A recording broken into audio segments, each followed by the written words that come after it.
তুমি কি জানো মুসা আলাইহিসসালামের লাঠি কিভাবে হাজারো জাদুকরকে হারিয়ে দিয়েছিল?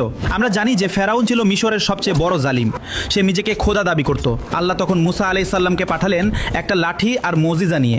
ফেরাউন তার সেরা জাদুকরদের ডাকলো। তখন ফেরাউনের জাদুকররা মাটিতে শত শত রশি আর লাঠি ছুড়ে দিল। চোখের পলকে জাদুকরদের শত শত রশি আর লাঠি সবগুলো সাপে রূপান্তরিত হয়ে নড়তে লাগলো এবং ছুটতে লাগলো। কিন্তু মুসা আলাইহিসসালাম আল্লাহর নির্দেশে শুধু তার হাতে থাকা একটা লাঠি ছুড়ে দিলেন। সাথে সাথে সেই লাঠিটি বিশাল এক সাপ হয়ে গেল, আসল সাপ। তারপর সেই বিশাল সাপটি জাদুকরদের সব রশি লাঠি গিলে ফেললো এক এক করে।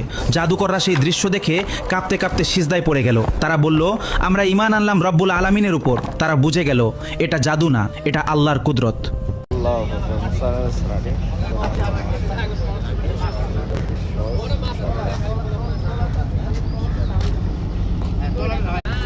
আল্লাহ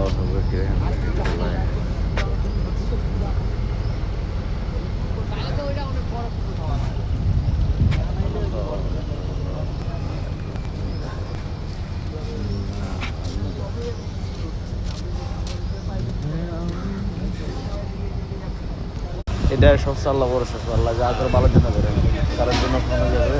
কেউ যদি কাহিনী না করে সমস্যা নেই।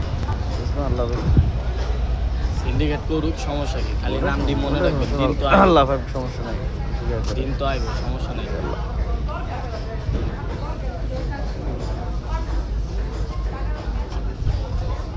ভালো হয়েছে ওই জায়গায়।